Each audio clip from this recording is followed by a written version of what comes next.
ঢাকা থেকে খুলনা আসতেছিলাম বাসে। আমার ঠিক সামনের সিট থেকে কান্নার আওয়াজ শুনতে পাচ্ছি। কান্নার আওয়াজ শুনে মনে হলো একটা মেয়ে কান্না করতেছে। পাশের সিটে একজন মধ্যবয়স্ক লোক বসা। আমার মনে একটু সন্দেহ হলো, কেননা টিভি নিউজে মাঝে মাঝে দেখি মেয়ে মানুষকে পাচার করে, রেপ করে, বিক্রি করে ইত্যাদি। আমি একটু ভালো করে কান পেতে শুনতেছিলাম। লোকটি মেয়েটাকে বলতেছে, চুপ কর সেমরি, চুপচাপ বইসা থাক। তোরে আমার আনাই ভুল হয়েছে। হালারে কত কইরা কইলাম এই সেমরি আমার লাগবো না, তাও তোরে আমারে দিয়া দিল। এখন চুপচাপ বইসা থাক, নইলে কিন্তু তোরে আবার দিয়ামো। তারপর মেয়েটা আস্তে আস্তে কান্না করতে লাগলো।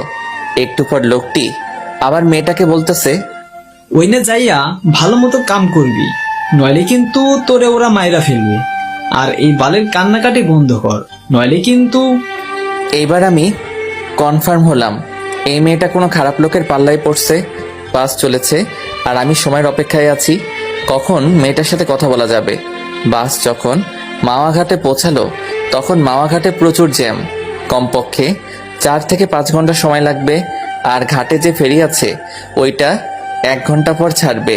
তার মানে আমরা পরে যে ফেরি আসবে সেই ফেরিতে যাওয়া লাগবে জ্যামের কারণে।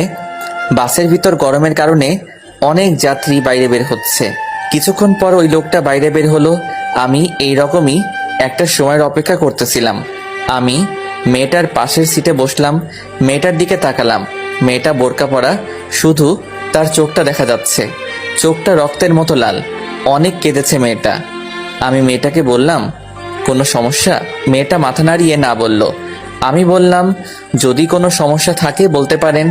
মেয়েটা কিছুক্ষণ চুপ থেকে বলল, সমস্যা বলে